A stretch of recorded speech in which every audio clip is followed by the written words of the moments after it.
최근 뉴스를 보니까 이제 새로운 정부가 이제 들어서고 몇 달이 안 되었는데 좀 안타깝게도 많은 국민의 신뢰를 잃어가는 것처럼 보입니다. 현 정부가 잘못하는 것이 무엇인지 설문조사를 했는데 가장 많은 대답이 인사 문제라고 그래요. 인사 문제. 쉽게 말하면 사람을 잘못 쓴다는 거죠. 잘못 기용하고 있다는 것입니다. 실력과 자질이 확인된 사람이 아니라 그저 가까운 사람을 기용하는 것 아니냐, 이렇게 의혹을 많이 하고 있습니다. 근데 이에 대해서 대통령실은 법과 원칙에 따라서 사람을 기용하고 있기 때문에 문제될 것이 없다, 이렇게 이제 해명을 했죠. 오히려 가까운 사람이라고 해서 뽑지 못한다면 그 사람은 능력 있는 사람인데 가깝기 때문에 뽑지 못한다면 그것은 역차별이 아니냐, 이렇게 주장하였습니다. 이 대통령실의 이런 해명이 틀린 것 같지는 않아요. 적어도 불법적으로 사람을 채용하지는 않았을 것이라고 저도 생각을 합니다. 하지만 그럼에도 불구하고 많은 국민은 아쉬워하는 것 같습니다. 법과 원칙에는 맞을지 몰라도, 불법한 요소는 없을지 몰라도 이 한 나라의 국정을 지휘하는 대통령실에 이 사적 관계가 있는 사람들이 있다는 사실 자체가 부적절하게 느껴지는 것이죠. 만약 일반 기업체라면 누가 뭐라고 하겠습니까? 그죠? 일반 개인이 만든 기업체고 개인이 운영하는 그런 단체라면 가까운 사람 쓴다고 해서 누가 뭐라고 하겠습니까? 하지만 대통령실은 한 나라를 운영하는 가장 높고 책임 있는 기관이지요. 그렇게 그곳을 바라보는 국민의 눈높이는 이 법과 원칙보다 더 높기 마련이고 거기에 부응하는 것이 바람직할 것이다, 그렇게 생각이 됩니다. 제가 지금 이제 현 정부의 잘못을 지적하려는 것은 아니고 그렇게 말씀을 드리려는 건 아니고요. 다만 법과 원칙, 그죠? 이 법과 원칙이 전부가 아니라는 것을 설명하기 위해서 예로서 제가 말씀을 드렸습니다. 이 법과 원칙은요 정말 중요합니다. 그것은 이 나라가 운영되어지는 것뿐만 아니라 뭐 교회도 마찬가지고, 우리 교회도 법에 의해서 다스려지지 않습니까? 하나님의 법에 의해서. 뭐 가정도 마찬가지일 거고 어떤 기관과 단체도 다 법과 원칙이 중요합니다. 하지만 법과 원칙에 어긋나지 않는 것이 최선이 아닐 때가 있습니다. 한국교회에서 좋은 성도로 인정받는 기준이 있습니다. 뭐 어디에 나와 있는 건 아니지만 우리가 보통 갖고 있는 정서적인 그런 법과 원칙이 있어. 이러면 이 사람이 이것을 지키면 괜찮은 성도다라고 생각하는 이 법과 원칙이 있는데, 뭐 가령 주일에 빠지지 않고 예배를 드린다. 주일 예배를 빠지지 않는다. 그럼 좋은 성도다. 교회에서 직분을 받아서 봉사를 한다. 그러면 좋은 성도다. 그죠? 또 우리 한국 교회에만 있는 원칙 중에 하나는 술과 담배를 하지 않는다. 그럼 좋은 성도다. 이렇게 하는 일종의 교회 안에서 좋은 성도를 분별하는 이런 법과 원칙이 있는 것이죠. 하지만 사실 이것은 성경이 말씀하는 것과는 거리가 멀어요. 성경이 그렇게 말씀하지 않습니다. 성경은 몇 가지 기준이나 법을 제시하고 거기에 부합하면 좋은 성도다, 이렇게 말씀하지 않습니다. 만약 그렇다면요, 예수님께서 저주하시고 외식하는 자들이라 그렇게 책망하셨던 바리새인과 서기관 같은 종교 지도자들은요 정말 훌륭한 성도임에 틀림이 없을 것이기 때문입니다. 그들은 법과 원칙의 사람들이었어요. 그들은 정해진 기준과 법을요 정확하게 지켰습니다. 그들은 항상 법과 원칙에 따라 신앙생활을 했습니다. 그러니까 그들보다 법과 원칙을 잘 지켜서 신앙생활한 사람들은 교회 역사상 찾아볼 수가 없습니다. 하지만 그럼에도 불구하고 예수님은 그들을 무섭게 책망하셨습니다. 예수님은 그들이 하나님의 자녀가 아니고 그들은 심판받을 것이다, 이렇게 말씀하셨어요. 즉 예수님은 신앙생활에서 법과 원칙이 전부가 아니라고 말씀하셨던 거예요. 법과 원칙이 전부가 아니다. 신앙생활에서 법과 원칙이 중요한 것은 맞지만, 그건 분명해요. 중요해요. 하지만 그것을 지키는 것이 최선은 아니에요. 거기에 그것만 하면 다 되었다라고 말할 수가 없는 것입니다. 왜냐하면 하나님께서 우리에게 베푸신 구원의 큰 은혜가 이 법과 원칙을 지키는 것보다 비교할 수 없이 크기 때문입니다. 그러니까 하나님이 우리에게 베푸신 은혜와 비교해 보면 이 법과 원칙을 지키는 것, 그것은 그거에 상응한 정도가 되는 것은 아니라는 거예요. 가령 우리는 술, 담배 안 하는 것만으로도 좋은 성도라고 그렇게 생각을 하지요. 물론 술, 담배 안 하는 거 좋습니다. 특히 내가 신앙적인 이유로 하나님을 믿기 때문에 내가 술, 담배 하지 않겠습니다 하는 거 굉장히 칭찬할 만한 것입니다. 하지만 하나님께서 우리에게 베푸신 구원의 은혜와 비교하면, 그 베푸신 구원의 은혜가 얼마나 큰지와 비교를 해보면 내가 술, 담배를 안 하겠습니다 이것 정도로 내가 훌륭한 성도라고 생각하는 것은 사실은 부끄러운 일입니다. 하나님이 우리에게 베푸신 구원의 은혜가 무엇입니까? 여러분, 우리가 하나님의 구원의 은혜를 받았다, 그 내용, 그 내용이 무엇이에요?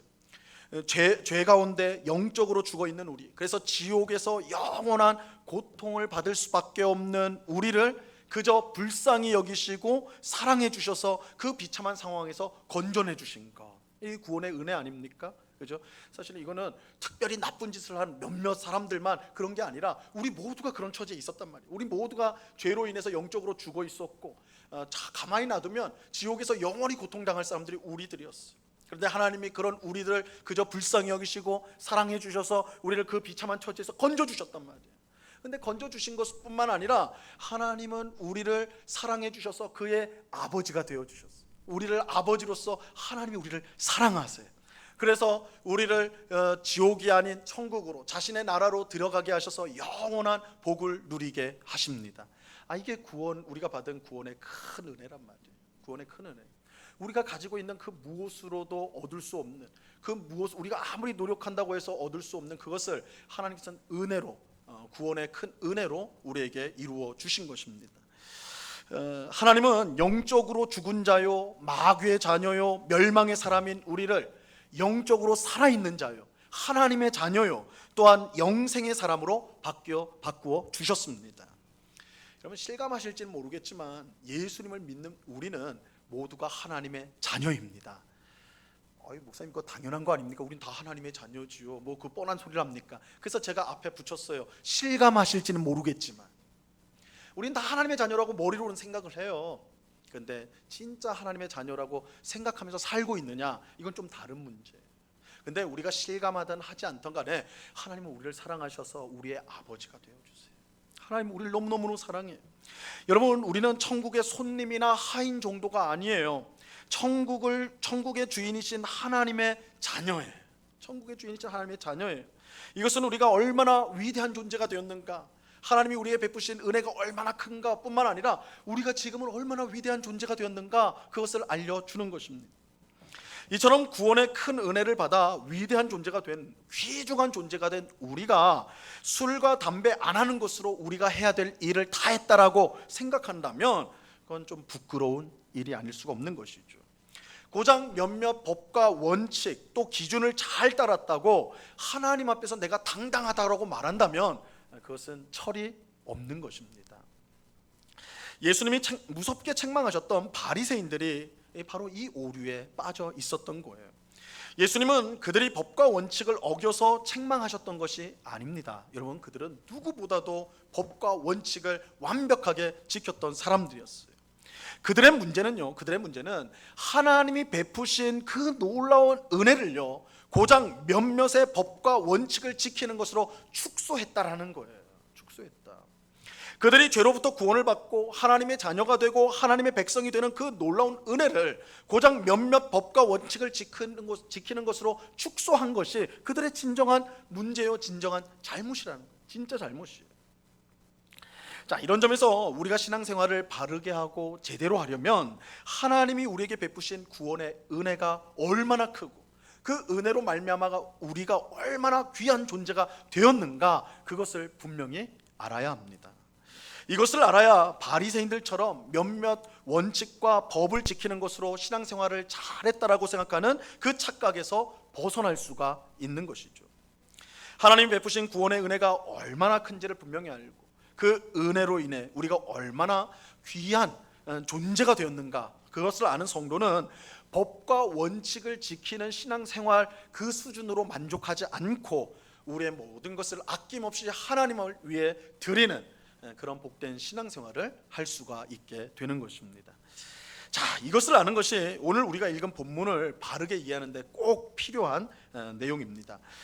오늘 우리가 읽은 본문은 얼핏 보면 이 성도가 하지 말아야 할 일들을 가르쳐주는, 그러니까 일종의 도덕적이고 윤리적인 명령으로 생각할 수가 있습니다. 이 성도가 지켜야 할 법과 원칙을 알려주는 말씀으로 보이는 것이죠. 하지만 방금 말씀드린 대로 하나님이 원하시는 신앙생활, 하나님이 우리에게 바라시는 신앙생활은 법과 원칙을 지키는 정도가 아닙니다. 하나님이 베푸신 구원의 큰 은혜, 그것이 얼마나 큰지를 깨닫고 우리가 얼마나 귀한 존재가 되었는지를 알아서 하나님의 뜻에 온전히 순종하고 우리의 모든 것을 하나님께 드리는 그러한 신앙생활을 하나님은 원하십니다.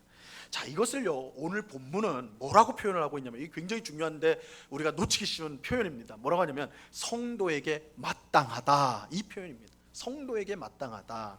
자, 이 표현이 오늘 본문에 두 번이 등장하는데요. 자, 오늘 본문 3절 말씀을 보세요. 3절 말씀 같이 한번 읽어봅니다. 3절 시작. 음행과 온갖 더러움과 탐욕은 너희 중에서 그 이름조차도 부르지 말라. 이는 성도에게 마땅한 바니라. 성도에게 마땅한 바니라. 성도가 하지 말아야 될 세 가지 행동을 지금 이 3절은 말씀해 주고 있어요. 이 음행과 온갖 더러운 것과 탐욕을 따라 행동하는 것입니다. 성도는요, 이 세 가지를 멀리할 뿐만 아니라 그것의 이름조차도 부르지 말아야 합니다. 근데 왜 그래야 됩니까? 중요한 것은 이거예요. 그 이유예요. 왜 그러지 말아야 되는가? 이는 성도에게 마땅하기 때문이다. 그렇죠? 그 일을 안 하는 것이 성도에게 마땅하기 때문이다. 성도에게 마땅하기 때문이다. 이렇게 말씀합니다. 이 성도에게 마땅하다는 이 말씀이 얼마나 중요한지를 알아야 돼요. 여러분, 이제 4절에도 이제 마땅하다는 말이 있는데 거기 줄 그으셔도 좋아요. 줄 그으세요. 우리는 이미 하나님이 베푸신 구원의 큰 은혜를 받고 하나님 앞에서 귀한 존재가 되었어. 그런 우리에게 음행과 온갖 더러운 것과 탐욕은 전혀 어울리지가 않습니다. 그저 이 일들이 나쁘기 때문에 비난을 받는 일이기 때문에 우리가 해서는 안 되는 일이 아니라 우리는 이미 그런 일을 해서는 안 되는 존재가 되었다라는 거예요. 우리가 이미 하나님에서 변화된 존재가 되었기 때문에 그런 변화된 존재가 그것을 할 수는 없다라는 거예요. 그래서 뭐라고 표현해요? 마땅치 않다. 우리가 변화되었기 때문에 이러한 일들은 이전에 하나님을 만나기 전에, 우리가 구원받기 전에 그런 우리의 모습이라면 그들을 할 수 있을지 몰라도 이제는 하나님의 구원의 큰 은혜를 받고 하나님 안에서 귀한 존재가 우리가 이미 되었기 때문에 더 이상 그 일을 하는 것은 우리에게 마땅치 않다, 어울리지 않다, 맞지 않다라는 거예요. 맞지 않다. 우리가 그런 존재가 되었다라는 거예요. 자, 4절도 마찬가지입니다. 밑에 있는 4절.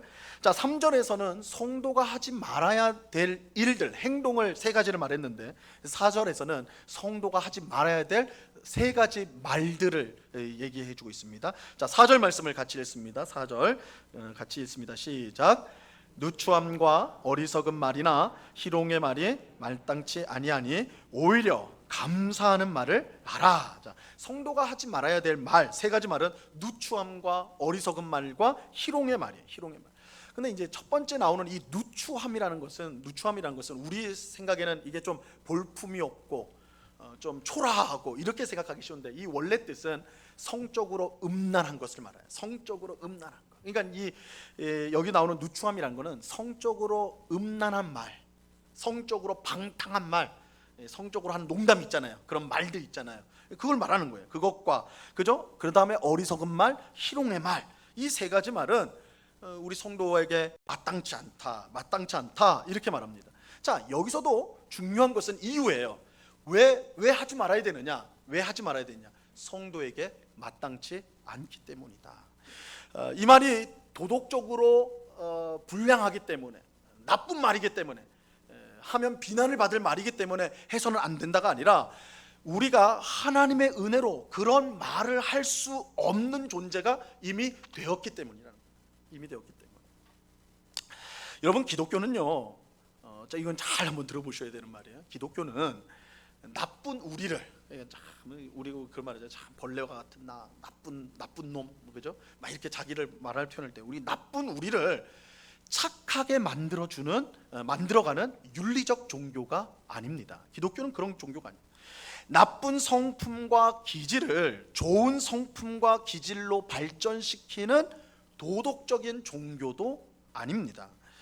우리가 말씀과 기도에 힘써서 점점 더 훌륭한 사람이 돼가는 것이 기독교가 아닙니다. 못하는 사람을 격려하고 힘을 주어서 좋은 사람을 만들어가는 것이 기독교의 본질이 아니라는 거예요. 이상하죠? 이게 기독교가 원래 그런 거 아닌가? 나쁜 놈이 교회 와가지고 복음 듣고 말씀 듣고 기도하면서 정말 좋은 사람으로 변화되는 거, 그거 맞는 거 아닙니까? 왜 목사님 아니라고 그러죠?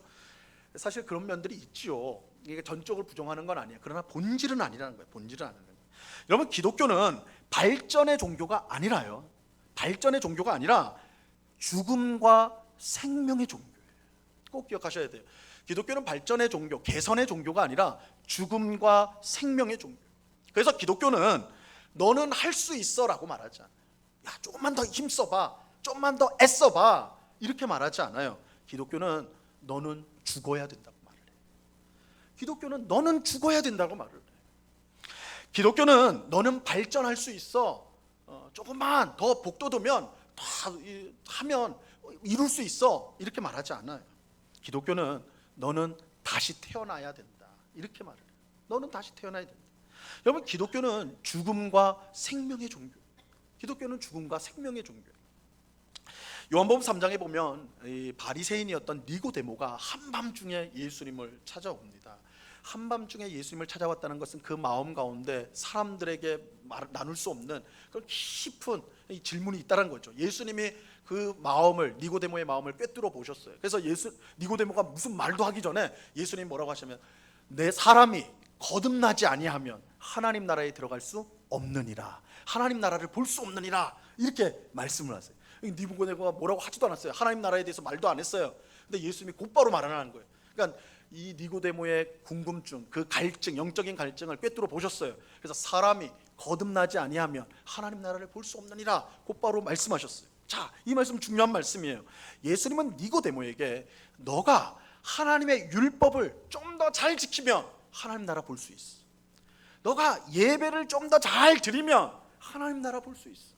네가 봉사를 더 열심히 하면, 네가 전도를 더 열심히 하면 하나님 나라에 들어갈 수 있어.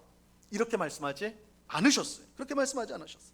예수님은 내가 거듭나지 아니하면 하나님 나라를 볼 수 없다라고 말씀하셨어요. 여기서 거듭난다는 것은 다시 태어난다는 거예요. 여러분, 다시 태어난다. 거듭난다는 건 다시 태어난다는 거예요. 그런데 여러분, 우리가 다시 태어나려면 어떻게 됩니까? 먼저는 죽어야 돼요. 죽지 않으면 다시 태어날 수가 없어요. 죽어야 다시 태어나요. 예수님은 사람이 죽고 다시 태어나야 하나님 나라를 볼 수 있다라고 분명하게 말씀하는 거예요. 자, 여기서 죽고 다시 태어나야 한다는 말씀은 우리가 완전히 새로운 사람이 되어야 한다는 거예요. 완전히 새로운 사람이 되어야 돼요.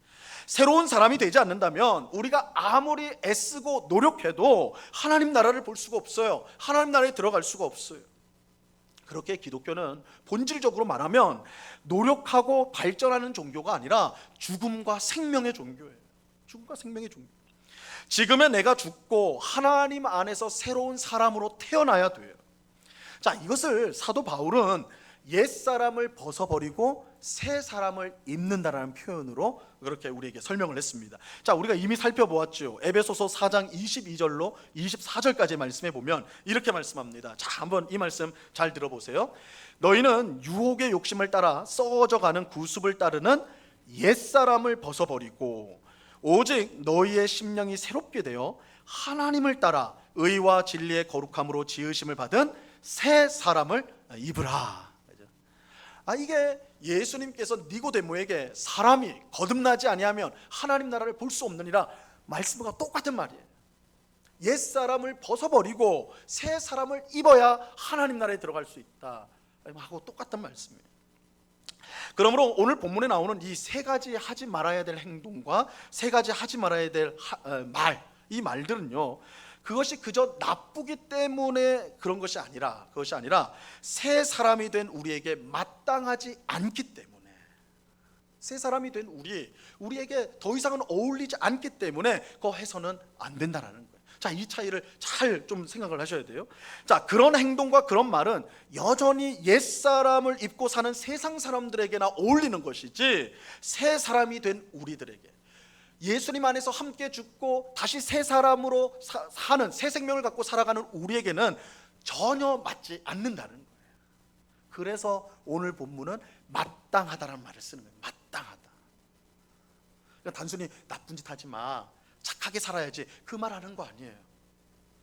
우리가 어떤 존재가 되었는지를 알라는 거예요. 우리가 하나님께 받은 그 은혜가 얼마나 큰지를 알라는 거예요. 그 은혜로 우리가 어떤 존재, 새 사람, 하나님의 자녀가 되었다는 걸 알라는 거예요. 그렇기 때문에 거기에 마땅하게 살아야 된다, 거기에 합당하게 살아야 된다, 이렇게 말하는 것입니다. 자, 그런데 제가 이 점을 강조하는 이유가 있습니다. 자, 그 이유는 우리가요, 법과 원칙을 내세워서 자꾸만 죄와 타협하려고 하기 때문에 그렇습니다. 법과 원칙이 중요해요. 법과 원칙 정말 중요합니다. 하지만 법과 원칙을 지킨다고 죄가 사라지는 건 아닙니다. 오히려 법과 원칙 때문에 죄가 더 활성화되는 경우가 적지 않습니다. 자, 로마서 7장 8절 말씀에 보면 이렇습니다. 이 말씀 한번 읽어볼까요? 같이 읽습니다. 시작. 그러나 죄가 기회를 타서 계명으로 말미암아 내 속에서 온갖 탐심을 이루었나니 이는 율법이 없으면 죄가 죽은 것임이니라. 자, 이 말씀 잘 보세요. 죄가 기회를 타가지고 무엇으로 내 속에서 탐심을 이룬다고 말하고 있어요? 무엇으로요? 계명으로요. 계명. 법과 원칙이요. 법과 원칙. 죄가 기회를 타가지고 법과 원칙을 이용해서, 계명, 율법을 이용해서 우리 안에 온갖 탐심을 이룬다. 이건 어떤 악한 사람 말이 아니라 성경 말씀. 성경에서 그렇게 말하고 있어요. 여러분, 법과 원칙이요, 죄를 막아주지 못해요. 오히려 죄인은 법과 원칙을 이용하여서 더 큰 죄를 짓게 됩니다. 자, 예를 들면 이렇습니다. 10계명의 제6계명이 뭡니까? 살인하지 말라요. 우리는 이 계명을 사람을 죽이지 않으면 지켰다라고 생각을 합니다. 대부분 그렇게 생각을 해요. 그래서 아마 이 자리에 아주 특별한 경우가 아닌 이상은 다 6계명 지켰다라고 자부하실 거예요. 내가 다른 계명은 몰라도 6계명은 내가 사람 죽인 적은 없으니까 지켰지. 그런데요, 이 계명을 그렇게 생각을 해놓고는 우리는 어떻게 합니까? 다른 사람을 협박하고 때리고 고문하고 하여튼 그런 짓을 하면서도 내가 그 사람을 죽이지만 않았다면 난 이 계명을 지킨 거야, 이렇게 생각한다는 거예요. 내가 죽이진 않았어. 난 때렸어도 죽이진 않았으니까. 그래서 이 제6계명, 살인하지 말라는 계명이 우리에게는 어떻게 돼요? 폭력을 정당화시키는, 난 죽이지는 않았으니까. 제7계명은 어떻습니까? 간음하지 말라. 이 간음이 뭐예요? 간음은 배우자 외에 다른 사람과 성적인 관계를 맺은 걸 간음이라고. 그래서 우리가 간음하지 말라는 걸 이것으로만 보통은 이해를 해요. 그러면서 그렇게 이해를 하고는 어떻게 합니까? 마음속으로 온갖 성적인 악한 생각들을 가득 품고, 또 성관계까지는 아니더라도 유사한 그런 행동을 하면서 나는 7계명, 간음은 안 했으니까 괜찮다, 이렇게 생각하는 거예요. 그 7계명 때문에 오히려 내가 짓는 성적인 죄들을 정당화시키는 그런 일들을 한다는. 자, 마태복음 15장에 보면 예수님께서 바리새인들을 책망하시는 이야기가 나와요. 바리새인들이 예수님을 찾아왔어요. 그리고는 예수님에게 제자들의 잘못을 고발을 합니다. 예수님, 당신의 제자들은 왜 장로들의 전통을 지키지 않습니까? 장로들의 전통에 의하면 식사를 하기 전에 반드시 손을 씻고 먹게 되어 있는데 당신의 제자들은 손을 씻지 않고 밥을 먹는다고 우리가 제보를 받았습니다. 어떻게 이런 일이 있을 수 있습니까? 식사 전에 손을 씻는 거, 오늘 우리에게는 굉장히 이게 웃긴 문제인데, 우리는 뭐 위생상 더러우니까 이제 손을 씻죠. 물티슈로 닦든지. 그런데 이 유대인들은 율법에 의하면 손을 씻고 먹는 것은 이 단순히 위생상의 문제가 아니라 이 거룩의 문제예요. 그래서 부정하게 된다고 생각을 했어요. 부정하게. 그래서 장로들의 전통에 의하면 반드시 식사 전에는 손을 씻어야 돼. 손을 씻어야 된다. 근데 예수님의 제자들이 그러지를 못했거든요. 그러니까 바리새인들이 예수님을 공격하는데 예수님한테는 흠잡을 게 별로 없으니까 제자들을 통해 예수님을 공격하려고 그 말을 했던 거예요. 하지만 예수님께서 오히려 그렇게 공격하는 바리새인들을 꼼짝 못하게 만드시죠. 예수님은 바리새인들에게 너희는 장로들의 전통을 잘 지키려고 하다가 하나님, 더 중요한 하나님의 계명은 어기지 않느냐, 이렇게 예수님 공격하셨어요. 이 장로들의 전통에 의하면요, 이 부모님을 공양하잖아요. 봉양을 해야 되는데 부모님한테 마땅히 드릴 것을 하나님께 드리면, 그러니까 부모님에게 용돈을, 만약에 우리 가벼운 예를 들면 한 100만 원 용돈을 드려야 된다면, 생활비를 드려야 돼요. 근데 그 돈을, 생활비를 내가 하나님 앞에 헌금을 하면, 더 이상 부모에게는 줄 필요가 없다. 이게 장로의 전통의 내용이 있어요. 그러니까 이거는 아마도 하나님이 부모보다 더 높으니까 하나님부터 섬겨야 된다, 이런 뜻으로 되어진 전통이겠죠. 그런데 바리새인들은 이 전통을 이용해 가지고 실제로 부모를 봉양해야 되는데 그걸 하나님께 드렸다고 말을 해놓고 부모를 봉양하지 않는, 부모를 살피지 않는 그런 죄를 범했던 거예요. 그래서 예수님이 그 책망을 하는 거예요. 야, 너희들은 장로들의 전통 정말 잘 지키는구나. 그런데 그 장로들의 전통보다 훨씬 더 중요한 하나님의 계명, 제5계명, 내 부모를 공경하라, 이거는 막 너희 함부로 어기는구나, 이렇게 공격을 하신 거예요. 이런 바리새인들은요, 그야말로 법기술자들이에요.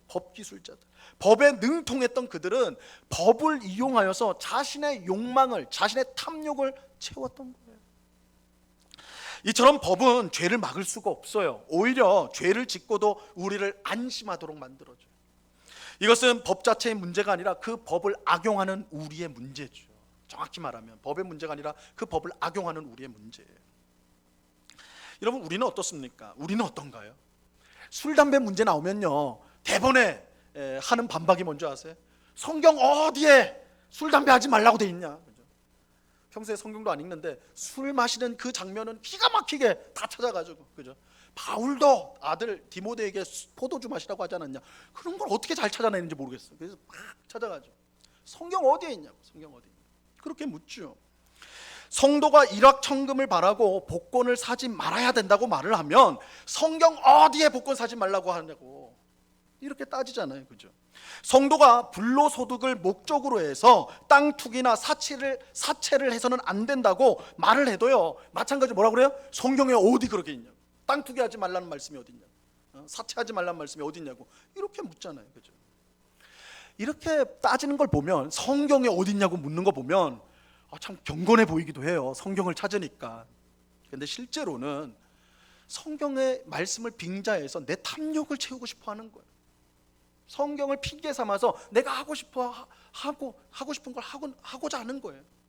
그 법만 딱 정확히 안 어기면 되는 거 아니에요, 그죠? 그 옆으로 비껴 나가서 자기가 하고 싶어 하는 거예요.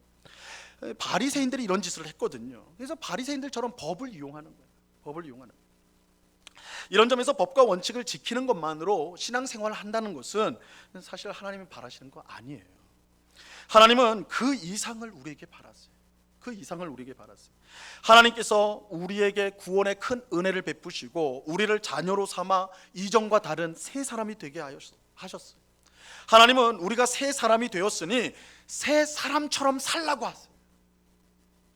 법과 원칙을 따지기 전에, 그건 중요해요. 법과 원칙을 무시하란 말이 아니에요. 법과 원칙을 중요해요. 하지만 법과 원칙을 따지기 전에 내가 어떤 은혜를 하나님으로부터 받았고 내가 어떤 사람이 되었는지를 먼저 알라는 거예요. 너가 어떤 은혜를 받았는데, 너가 지금 어떤 사람이 되었는데, 이거를 먼저 기억하라는 거예요. 그리고 그 새롭게 된 그 새 사람답게, 새 신분에 마땅한 삶을 살라고 말씀하는 것입니다. 하나님이 우리에게 바라시는 삶은 법과 원칙을 따르는 최소한의 삶이 아니라, 난 이거는 딱 내가 몇몇 법을 가지고 나는 이거 지키니까, 나는 이거 하니까 나는 괜찮게 신앙생활 하는 거지. 최소한의 신앙생활, 그죠? 최소한의 신앙생활. 하나님이 우리에게 원하시는 신앙생활은 그런 최소한의 신앙생활이 아니라 새 사람에게 마땅한 것을 행하는 최대의 삶이에요. 최대의 삶. 이런 점에서 우리는 좀 더 멋진 신앙생활을 할 필요가 있어요. 저는 그렇게 좀 표현을 하겠어요. 멋진 신앙생활. 그러니까 우리가 법과 원칙을 지키는 건 기본적인 거예요, 그죠? 근데 그 기본 거기에 딱 걸쳐 있는 그걸로 만족하는 그런 신앙생활이 아니라, 왜냐하면 우리에게 주신 은혜가 그 정도가 아니거든. 하나님께서 우리를 바꿔주신 존재가 그런 존재가 아니거든.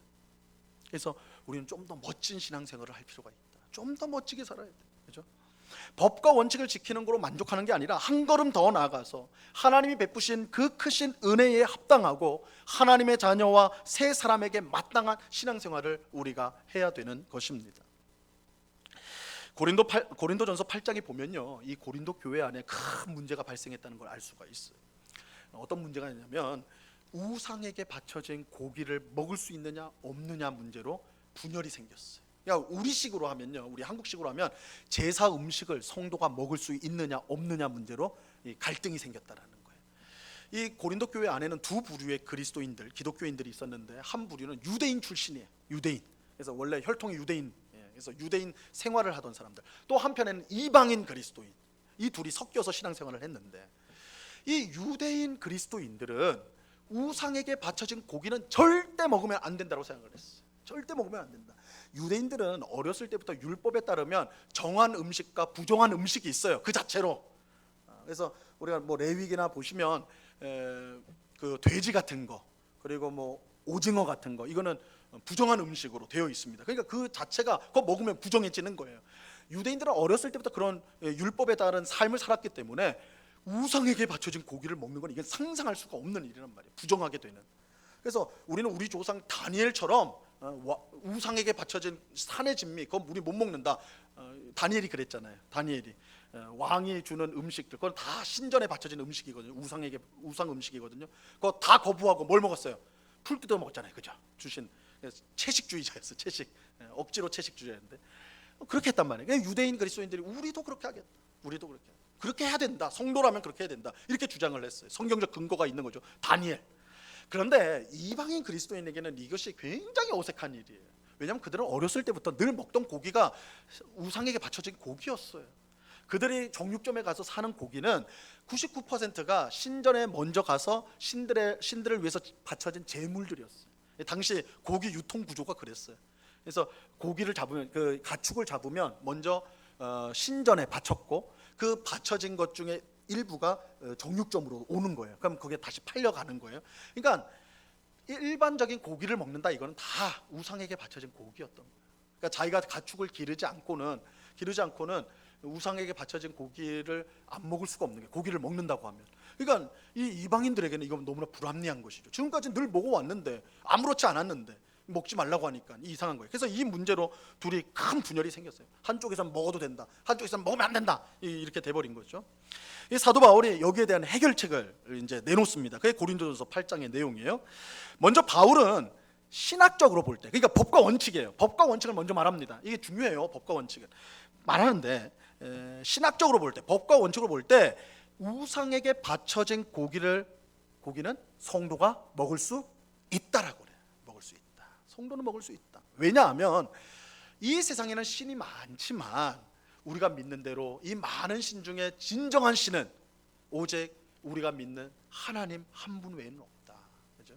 예수 그리스도의 아버지신 하나님 한 분 외에는 모든 것이 우상이고 헛된 것이다. 그러니까 참된 신은 하나님밖에 없다는 거예요. 나머지는 다 우상이라는 거예요. 나머지는 다 우상.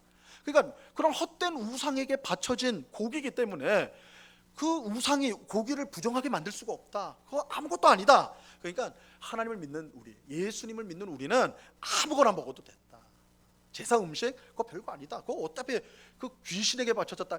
하나님이 귀신을 다 통치하고 있는데 그게 무슨 문제가 있느냐? 먹을 수 있다. 이게 신학적으로 이렇게 풀이를 했어요. 자, 이것만 보면 사도 바울이 이방인 성도의 손을 들어준 것 같아요. 그죠? 유대인들이 패배한 것처럼 보여요. 하지만 사도 바울은 단순히 법과 원칙의 사람이 아니었습니다. 그는 법과 원칙을 넘어서요 새 사람에게 마땅한 결정을 내리게 됩니다. 그것은 우상에게 바쳐진 고기를 성도가 먹을 수 있지만, 이게 법과 원칙이에요. 그죠? 먹을 수 있지만 법과 원칙인데 그것 때문에 이제 한 걸음 더 나아가서 그것 때문에 만약에 다른 성도가 내가 우상에 바쳐진 그 고기를 먹는 것을 다른 성도가 보고 시험에 든다면 그 고기 먹으면 안 된다. 이렇게 말을 해.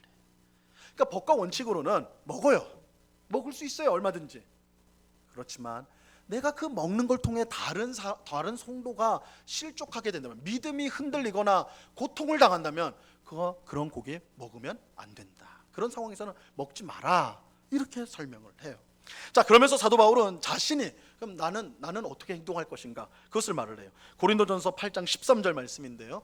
자, 이 말씀 중요한 말씀입니다. 우리 같이 한번 읽어보죠. 8장 13절 같이 읽습니다. 시작. 그러므로 만일 음식이 내 형제를 실족하게 한다면 나는 영원히 고기를 먹지 아니하여 내 형제를 실족하지 않게 하리라. 여러분, 이거 정말 멋진 말씀 아닙니까? 어떠세요? 한번 이 음미할 말씀 아닙니까? 정말 멋진 그리스도인의 고백 아니냐고요. 성도는 우상에게 바쳐진 고기를 먹어도 돼요. 이게 법과 원칙이에요. 나는 법과 원칙에 따른다 라고 하면 그냥 먹어도 돼요. 그런데 사도 바울은요, 법과 원칙에 만족하는 신앙에서 한 걸음 더 나갔다고요. 한 걸음 더 나갔어요. 나는 고기를 먹을 수 있지만, 그게 법과 원칙에 맞지만, 나는 떳떳하지만, 나는 정당하지만, 그것 때문에 실족하는 형제가 있다면, 실족하는 성도가 있다면 나는 영원히 고기를 먹지 않겠다. 무슨 말인지 알겠어요? 이게 멋진 신앙생활이잖아요. 우리는 법과 원칙, 어떤 것을 탁 정해놓고 그것만 하면 내가 할 만큼 했다. 나는 그래도 이 정도면 괜찮다. 우리 그렇게 생각할 때 많죠. 만약에 사도 바울이 이렇게 유대인 우리 성도는 우상에 바쳐진 고기에 상관없어, 먹어도 돼, 법과 원칙만 딱 제시해 줬다면 고린도 교회는 깨졌을 거예요. 분명히 깨졌어. 2개, 3개 교회로 깨졌을 거란 말이에요. 법과 원칙이 다는 아니에요. 사실 우리는 그것을 넘어서는 복된 신앙으로 부름을 받았어요. 법과 원칙은 그렇지만 나는 떳떳하지만 다른 성도를 위해서 기꺼이 내 권리를 내려놓는 거예요. 나는 영원히 고기를 먹지 않겠다. 누군가 실족한다면 난 그렇지 않겠다. 얼마나 멋집니까? 자신을 드리는 거잖아요. 그렇죠? 법과 원칙을 뛰어넘는 자신을 드리는 아름다운 모습 아닙니까? 그렇죠? 이것이야말로 성도에게 합당한 모습 아닐까요? 하나님이 우리에게 원하시는 가장 멋진 신앙생활의 모습이 아닐까요? 신앙생활에서 법과 원칙은 중요합니다. 하지만 그것이 전부가 되면 안 돼요. 하나님은 법과 원칙을 따르는 신앙생활을 우리에게 바라는 것이 아니라 그것을 넘어서서 하나님이 베푸신 큰 은혜에 합당하고 하나님의 자녀와 새 사람에게 마땅한 신앙생활을 하기를 바라십니다. 이것은 우리가 성경에 기록된 말씀보다 더 적극적으로 생각하고 말하고 행동해야 된다는 것을 뜻하는 거예요. 성경에 기록된 법과 원칙 뒤에 숨거나 그것을 핑계를 대려고 해서는 안 되고, 오히려 그것을 넘어서서 새 사람으로 마땅히 해야 될 것을 하는 것입니다. 우리는 성경에 나오는 법과 원칙에 매여 있으면 안 돼요. 물론 이 말을 오해해가지고 성경에 나오는 말씀은 좀 무시해도 상관없는구나, 아니요, 그건 기본이에요. 지켜야죠. 지금 말하는 것은 무시하라는 것이 아니라 그것을 지키되 그걸 넘어설 수 있어야 된다는 거예요. 그 이상이 될 수 있어야 된다는 거예요. 성경이 명령하는 것보다 더 적극적으로 순종할 수 있어야 돼요. 사도 바울이 그랬잖아요. 고기 먹을 수 있어. 그게 성경이 말하는 거예요. 신학적으로 맞는 말이에요. 법과 원칙이에요. 근데 한 걸음 더 나가라고요. 그러나 나 때문에 실족할 사람이 있다면, 믿음이 연약한 성도가 나 때문에 실족한다면 나 영원히 먹지 않을 거야. 멋지잖아요.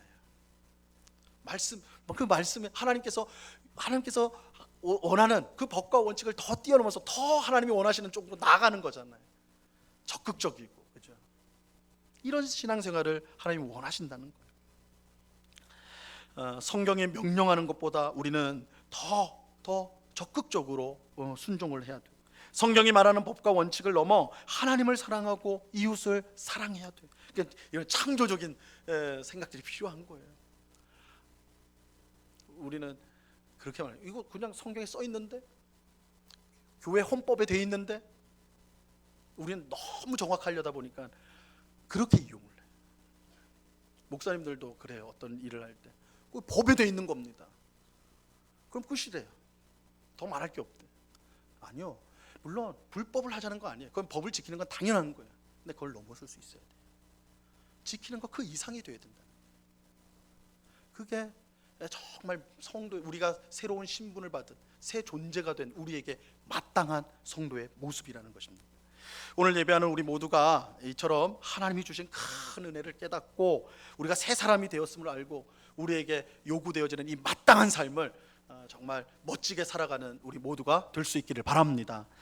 법과 원칙의 테두리에 갇히지 말고 그것을 넘어서서 보다 적극적으로 하나님의 뜻에 순종하는 우리가 되기를 바랍니다. 이것이 우리에게 구원의 큰 은혜를 베푸신 하나님께 마땅한 삶입니다.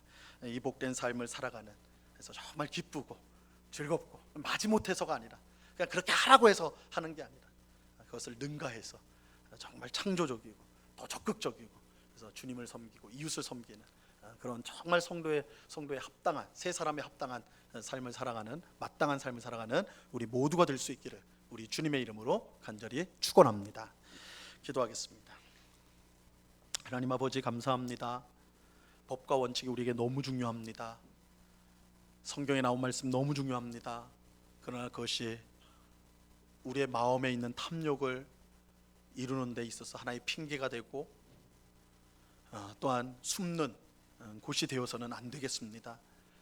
오히려 우리는 이 법과 원칙을 잘 지키되 그것을 뛰어넘어서 정말 우리가 받은 은혜에 마땅하게, 하나님의 자녀요 새 사람이 된 것에 마땅하게 그렇게 살아야 할 것입니다. 좀 더 적극적이고 좀 더 멋지게 하나님을 사랑하고 이웃을 사랑해야 되겠습니다. 하나님, 이 삶을 우리에게 허락하시고 또한 바라시오니 그 뜻을 우리가 잘 깨닫고 정말 멋지게 이 땅을 살아가는, 그저 어떤 법에 매여서 어떤 규칙에 매여서 하는 답답한 신앙생활이 아니라 하나님이 우리에게 베푸신 그 놀라운 은혜 가운데, 자유함 가운데 우리의 것을 기꺼이 드리는 그런 복된 신앙생활을 감당하는 우리 모두가 될 수 있도록 주님 도와 주시옵소서. 새 사람답게 마땅히 행함으로 하나님께 늘 영광을 돌리기를 소원하며 예수 그리스도 이름으로 기도드리옵나이다. 아멘.